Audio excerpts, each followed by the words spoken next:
In the gemstone world, value is treated as something solid, shaped by geology, protected by rarity, and expected to last. That belief is comfortable and incomplete because some gemstones didn't change over decades. They changed in a moment. Not when the stone changed, but when what we believed about it stopped working. A name collapsed. A process became understood. A source was questioned. A risk appeared where none was expected. In those moments, value doesn't decline. It snaps into something new. This isn't a list of the most expensive gemstones, and it isn't about speculation. These are 10 gemstones whose value shifted almost overnight. Because perception, authority, trust, or control moved faster than the stone ever could. Some were overlooked, some were exposed, some were corrected, and one of them can never happen again. Not once, not anywhere. Let's start with the one almost everyone missed. Ranked 10th, Labradorite, the value we failed to notice. For most of modern gemstone history, Labradorite lived in the margins. It was categorized as decorative stone material, used for tabletops, carvings, or inexpensive jewelry that required no certification and attracted little scrutiny. Dealers did not debate its origin. Collectors did not chase it. Laboratories rarely mentioned it. Then almost suddenly its value shifted, not because the stone changed, but because perception did. The shock begins with an uncomfortable fact. Labradorite is not rare. Significant deposits exist in Canada, Madagascar, and Finland. There was no sudden mine collapse, no geopolitical disruption, no scientific reclassification. Supply remained stable, chemistry remained unchanged, and yet within a short window, prices for certain grades surged. The reason lies in an optical phenomenon that had always existed but was rarely respected. When cut and oriented correctly, Labradorite displays labradorescence, broad flashes of electric blue, gold, green, and copper that move across the surface as light shifts. Unlike the sparkle of diamond or sapphire, this light does not glitter, it travels. The stone appears animated, almost reactive, as if light were passing through memory rather than crystal. For centuries, this effect was dismissed as inconsistent or impractical for fine jewelry. Most pieces looked dull under direct viewing, revealing only a gray or smoky base. What changed was not geology, but context. High-end designers and product photographers began placing Labradorite under controlled lighting. Dark backgrounds, angled illumination, slow camera movement. On screen, the stone appeared dramatically more expensive than its market reputation suggested. The market responded faster than expected. Within months, a clear divide formed. Commercial-grade Labradorite remained inexpensive, but stones with deep body color, strong directional flash, and minimal fracturing, especially finished spectrolite, rose sharply in price. The increase was not gradual. Dealers adjusted valuations almost immediately once demand concentrated on specific visual traits. This is where the real shock emerges. Labradorite demonstrated that gemstone value can be created without rarity, without institutional endorsement, and without any change to the material itself. Its overnight revaluation was driven by aesthetics, trend alignment, and the power of visual storytelling. Once consumers learned how the stone could look, they began rejecting how it had been shown before. No certification standards were rewritten. No gemological authority issued a statement. The shift occurred entirely in the space between image and desire. Just as quickly, the risk became apparent. Because Labradorite's value surge was trend-driven, it was also fragile. When design tastes shift away from organic textures or low-light aesthetics, demand can soften just as fast as it appeared. Labradorite did not become permanently expensive. It became temporarily undeniable. That is why it occupies the 10th position on this list. Not because it changed value the most, but because it exposed a truth many in the gemstone industry prefer to avoid. Value does not always follow geology. Sometimes it follows attention. If Labradorite had never shown its light under the right conditions, would it still be considered valuable today? Or are there other gemstones currently being undervalued simply because no one has learned how to look at them yet? Comment the gemstone you believe the market is still misunderstanding. Ranked 9th. Amber. When belief left the market, the day Baltic, amber repriced itself. Baltic amber occupies a strange position in the gemstone world. It is neither crystalline nor rare in the geological sense, yet for centuries it commanded respect far beyond its material properties. Its value was never built on hardness or brilliance, but on culture, symbolism, and demand that felt permanent until it wasn't. For decades, Baltic amber enjoyed a remarkably stable market.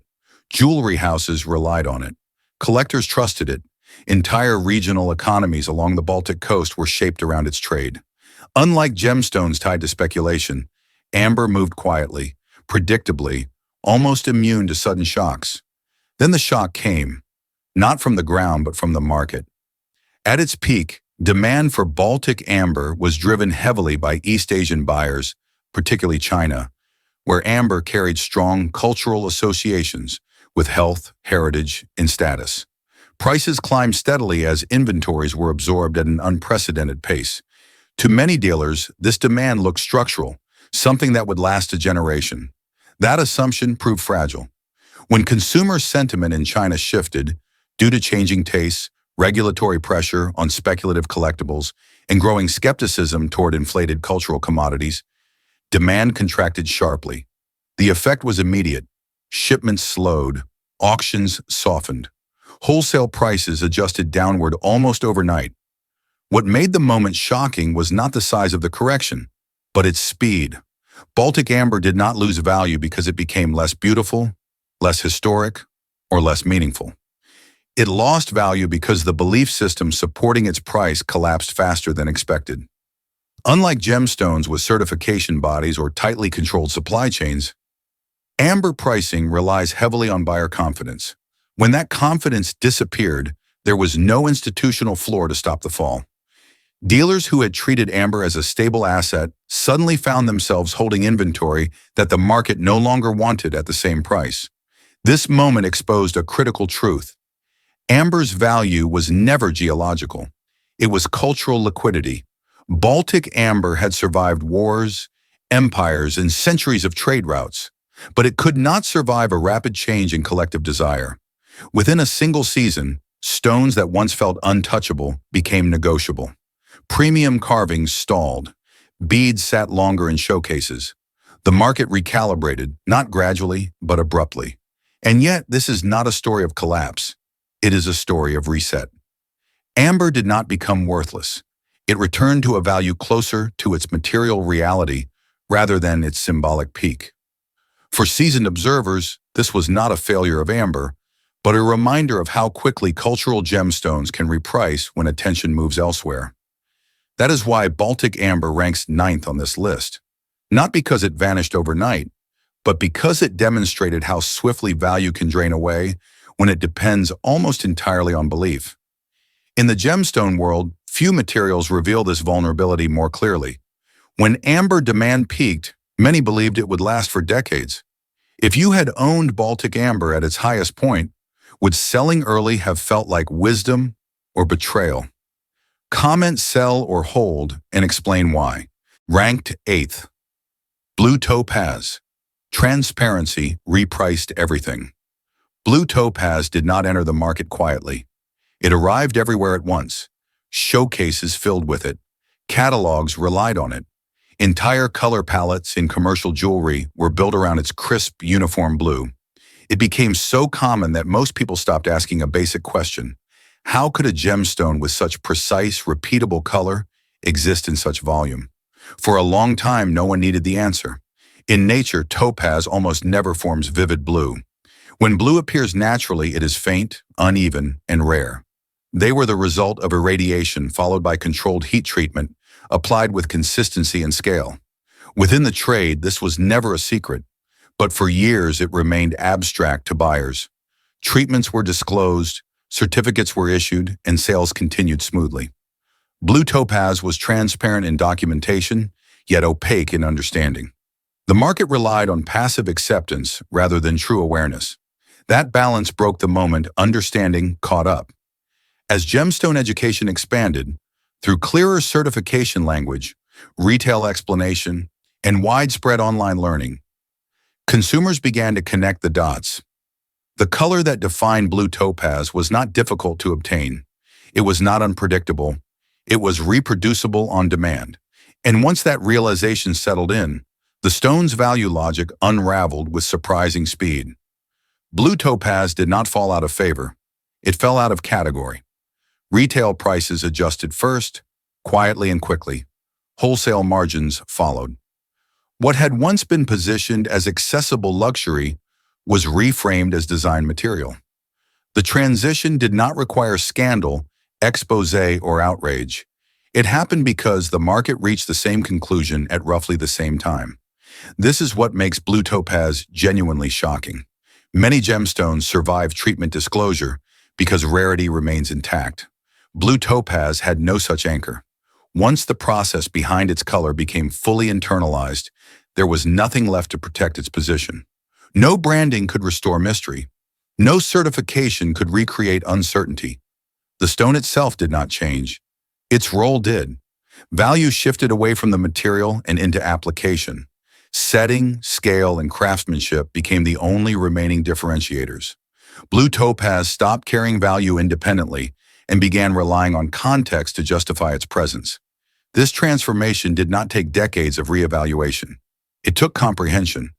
Blue topaz ranks 8th on this list because it reveals how quickly value can realign when transparency stops being informational and becomes intuitive.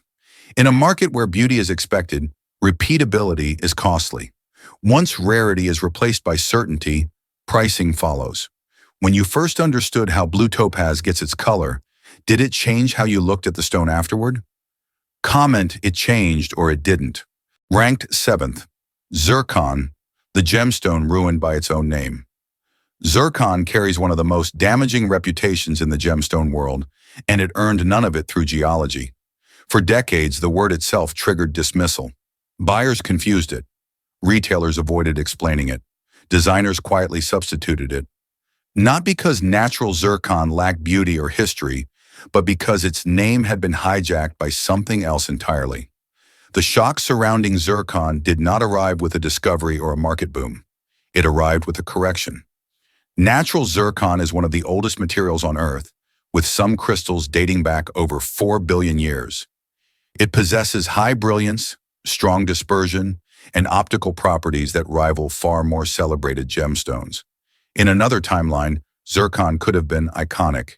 Instead, it became collateral damage and a naming disaster.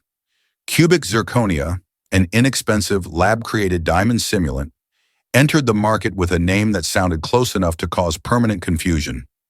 Despite being chemically and structurally unrelated, the association stuck. Zircon became shorthand for imitation. Once that label took hold, natural zircon's value collapsed. Not gradually, but decisively. The overnight moment came when the industry finally acknowledged the mistake. As gemological education improved, and major laboratories emphasized clearer separation between zircon and cubic zirconia, a quiet reevaluation began. Articles, auction catalogs, and museum references started reframing zircon as its own mineral, ancient, natural, and optically impressive. The shift was subtle at first, then unmistakable. Dealers noticed something unusual. Demand returned faster than expected. Collectors who understood optics rediscovered zircon's fire. Designers seeking brilliance without diamond pricing reconsidered it. Prices for fine natural zircon, especially untreated, well-cut stones with strong dispersion, adjusted upward in a compressed time frame. Not explosively, but sharply enough to mark a clear before and after moment. This is what makes zircon's story shocking. The stone did not gain rarity. It did not benefit from trend cycles. It did not ride cultural symbolism. Its value changed because a misunderstanding was finally corrected. The market didn't discover zircon, it remembered it. Yet the damage was irreversible in one crucial way. Zircon never fully escaped its shadow. Even today, sellers must explain it before selling it. Value exists, but it must be defended. That requirement alone limits how high zircon can climb, regardless of its geological merit. Natural zircon exposes a brutal truth about gemstone markets. Reputation can outweigh reality for generations. A name once poisoned can suppress value more effectively than abundance or treatment disclosure. And when correction finally arrives, it does so unevenly, benefiting only those paying attention. Zircon earns the seventh position on this list because its value did not change due to scarcity, science, or fashion. It changed because language failed it, and then briefly redeemed it. Few gemstones demonstrate how quickly perception can erase or restore value so completely. Before this video, did you think natural zircon was fake or inferior? Comment yes or no. Ranked sixth, Spinel, the gem that spent centuries living as someone else. For centuries, Spinel lived a borrowed life. It sat in crowns, reliquaries, and royal collections under another name. Celebrated, protected, and fought over, yet never acknowledged for what it truly was. Few gemstones have been as valuable for as long without being recognized at all. Spinel's shock did not come from discovery. It came from separation. Historically, Spinel and ruby were indistinguishable by eye. Both formed in similar environments. Both appeared in deep reds and vibrant pinks. Before modern gemology, there was no reliable way to tell them apart. As a result, some of the most famous rubies in history, including stones embedded in royal regalia, were later revealed to be Spinel. For generations, this mistake worked in Spinel's favor. It enjoyed ruby-level prestige without scrutiny. Its value was inherited, not earned. Then science intervened. As spectroscopy and crystallography advanced, laboratories gained the ability to separate Spinel from corundum with certainty. The revelation was not dramatic, but its consequences were. Stones once valued because they were believed to be ruby were suddenly reclassified as something else. In that moment, Spinel lost borrowed authority and gained a choice. The market hesitated. At first, reclassification felt like a downgrade. Dealers worried. Collectors questioned pricing. A gemstone once mistaken for something greater now had to stand on its own. For a brief period, value dipped, not because a Spinel was inferior, but because belief had shifted faster than understanding. Then something unexpected happened. As gemologists and historians began revisiting Spinel's properties, its exceptional hardness, wide color range, and superior stability compared to ruby, demand returned. But this time it returned honestly. Spinel was no longer valued as a ruby substitute. It was valued as Spinel. Prices adjusted quickly. Fine red and pink Spinels, especially untreated stones from historic sources, rose sharply in value over a relatively short window. Collectors who understood the correction moved first. Designers followed. Auction houses recontextualized Spinel not as formerly mistaken, but as formerly overlooked. This is where Spinel's story becomes genuinely shocking. Unlike many gemstones on this list, Spinel did not change because of scarcity, treatment, or trend. It changed because it was finally seen clearly, after centuries of confusion. Once separated from ruby, Spinel did not disappear. It re-entered the market with a new identity, and that identity proved strong enough to support real value. Yet Spinel now stands at a crossroads. It has regained respect, but not universal recognition. Its future value depends not on correction, but on memory. Will the market continue to treat Spinel as a gemstone with its own legacy, or will it fade again once novelty wears off? That uncertainty is exactly why Spinel ranks sixth. Its value changed quickly once truth replaced assumption. What happens next will determine whether that change was a correction or just another chapter in misunderstanding. Do you think Spinel's value will continue to rise now that it stands on its own? Or has the market already priced that truth in? Comment still rising or already priced. Ranked fifth, Ethiopian Opal, beauty that forced the market to hesitate. Ethiopian Opal entered the gemstone market like a revelation.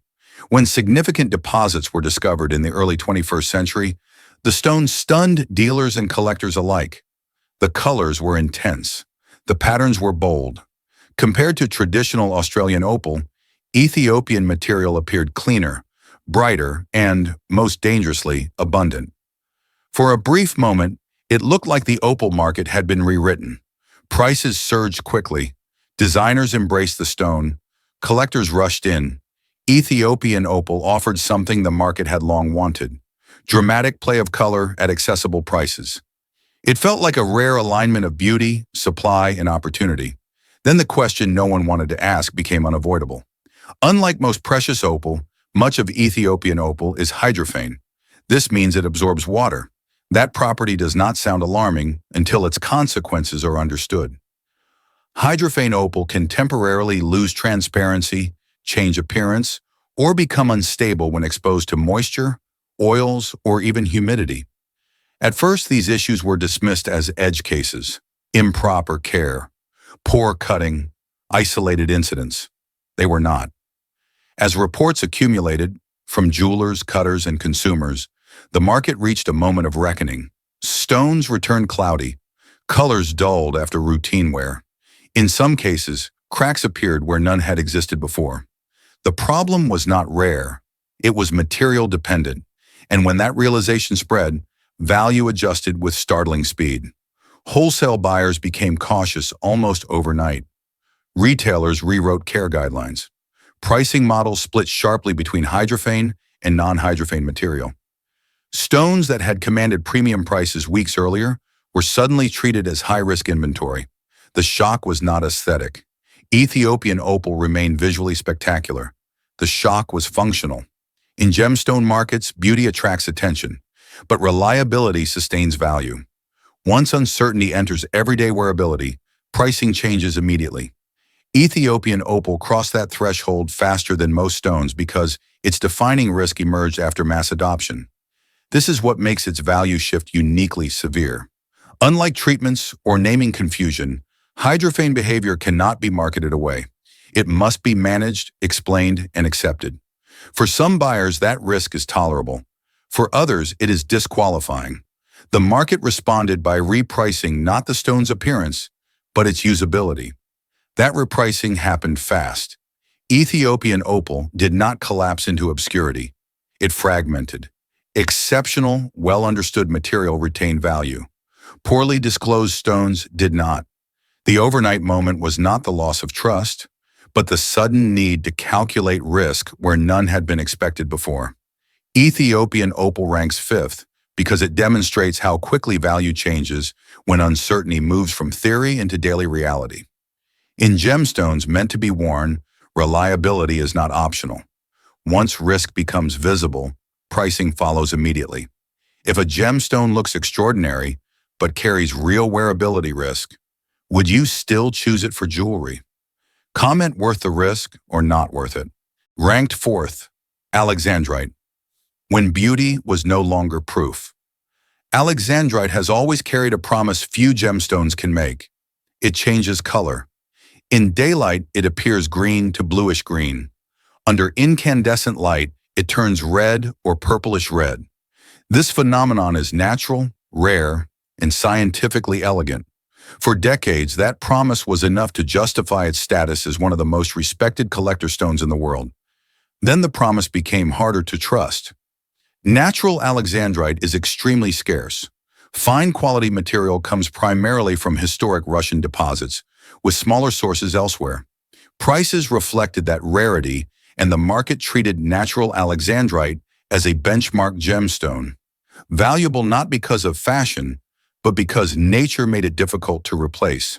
That assumption cracked when laboratory-grown Alexandrite crossed a critical threshold. Synthetic Alexandrite had existed for years, but early versions were easy to spot. Color change was weak. Inclusions were unnatural. The market felt safe. That safety disappeared when lab-grown stones began demonstrating strong, convincing color change, sometimes even more dramatic than natural examples. For the first time, appearance stopped being proof. The overnight moment arrived quietly, not through scandal or exposure, but through professional realization. Dealers, appraisers, and jewelers began to acknowledge a difficult truth. Visual inspection was no longer sufficient. Distinguishing natural from synthetic Alexandrite now required advanced testing, documentation, and absolute trust in provenance. The impact on value was immediate. Buyers became cautious. Transactions slowed. Natural Alexandrite did not lose demand, but it gained friction. Prices for uncertified stones softened almost overnight, while fully documented pieces held firm or rose. The market split sharply between stones that could prove their origin and those that could not. This was not a correction driven by supply. It was driven by doubt. Alexandrite's defining feature, its color change, had been duplicated too well. Once that happened, value shifted away from the stone's behavior and toward the credibility surrounding it.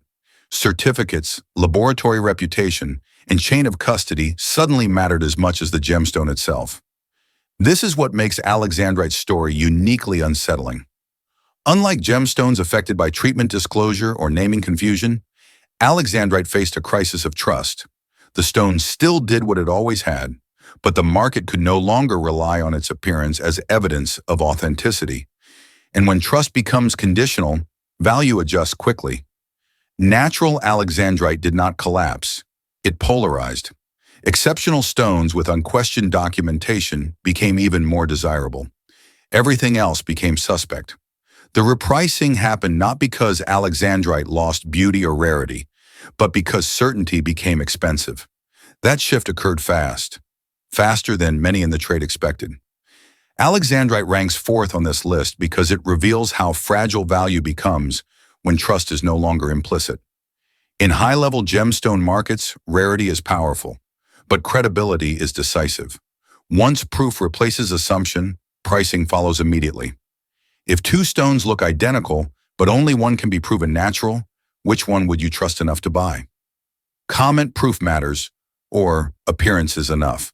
Ranked third, Jadeite, when permission became more valuable than color. Few gemstones are as tightly controlled, or as politically charged, as Burmese imperial jadeite. Unlike stones whose value rises and falls with fashion or discovery, jadeite's price has long been governed by access. Who can mine it? Who can export it? Who is allowed to sell it?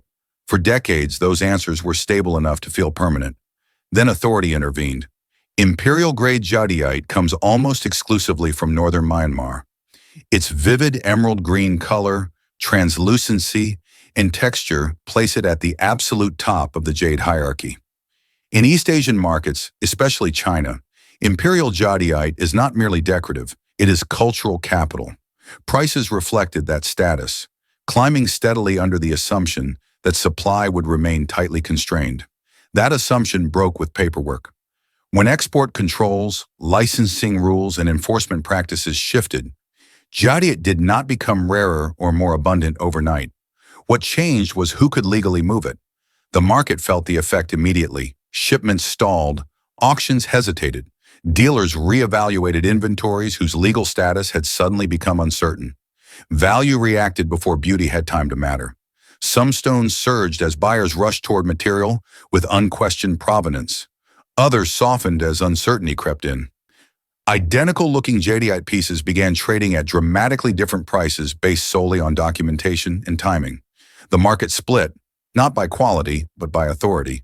This is what makes jadeite's story uniquely severe. Unlike gemstones affected by treatment or synthetic competition, jadeite's value pivoted on governance. A single regulatory shift was enough to redraw pricing tiers across continents. What had been a gemstone market became, briefly, a compliance market. The repricing happened fast. Dealers who understood the new rules moved first.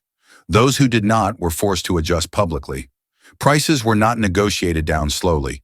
They were reset, in some cases, overnight. The stone itself remained unchanged. The power structure around it did not. Jadeite has always been a gemstone where control matters more than optics. But this moment made that reality impossible to ignore. For buyers, confidence moved away from color and toward chain of custody. For sellers, authority became as valuable as inventory. And yet the effect was not uniform. Top-tier imperial jadeite with ironclad documentation became even more desirable, commanding premiums that widened the gap between certified and uncertified material. Lesser stones, or those with unclear export history, struggled. The market did not collapse, it stratified aggressively. That stratification is the shock. Jadeite earns the third position on this list because it demonstrates how quickly value can change when power, not supply, shifts. In markets governed by regulation, authority is not a background detail. It is the price engine. When permission replaces preference, value follows immediately. In a market like jadeite, who really decides value?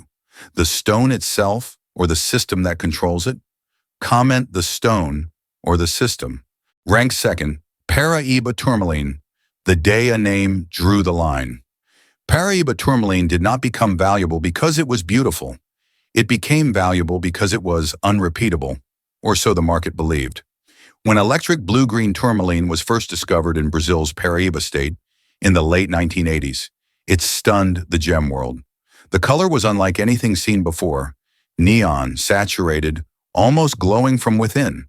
Copper was the reason, and copper in tourmaline was extraordinarily rare. At first, supply was microscopic. Prices soared quickly, justified by geology rather than hype. Paraíba Tourmaline became one of the few modern gemstones whose value felt mathematically defensible. Limited source, unique chemistry, no substitute. Then the assumption broke. New copper-bearing tourmaline deposits were discovered, first in Mozambique, then in Nigeria. Chemically, these stones were real Paraíba-type tourmalines. Visually, some were indistinguishable, but geographically, they were not Brazilian, and geography changed everything. The overnight moment came when laboratories and trade organizations were forced to answer a question they had avoided. Was Paraíba a color description or an origin claim? The market split immediately. Brazilian stones surged. Non-Brazilian stones, despite matching chemistry and beauty, were repriced downward almost overnight. Nothing about the stones themselves had changed. Authority had. Certificates began to carry more weight than color. Provenance overtook appearance. Two identical-looking stones could now exist at radically different prices based solely on where they were mined and who was allowed to name them. This created one of the sharpest value bifurcations in modern gemstone history. Dealers moved fast. Inventory was relabeled. Auctions adjusted estimates.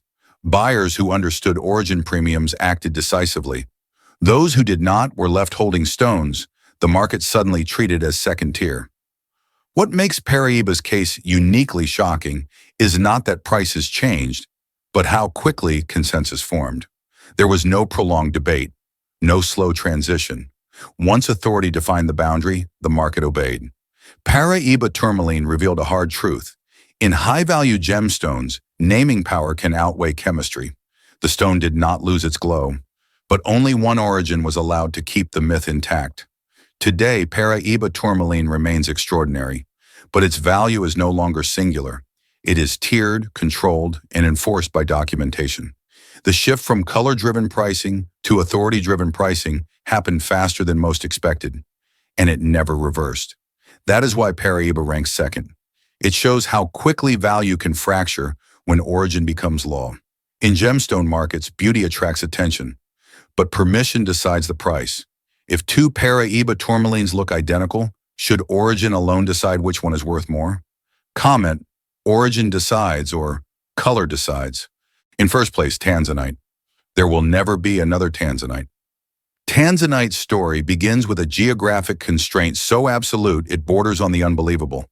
This gemstone does not come from a region. It does not come from a belt or a formation stretching across borders. It comes from a single, narrow strip of land in Tanzania. A deposit measured in kilometers, not continents. From the moment it entered the market, Tanzanite carried a built-in narrative of finality. Its blue-violet color was striking, but that alone did not define its value. What set Tanzanite apart was certainty. Once the deposit was exhausted, there would be no second discovery, no alternative source, no geological workaround. The market understood this from the start, and prices reflected a long, patient climb built on a simple assumption. Finite supply equals inevitable appreciation. Then something unexpected happened. As mining activity intensified and official statements began acknowledging depletion timelines, the idea of eventual scarcity transformed into a countdown. The language changed. Dealers stopped talking about decades.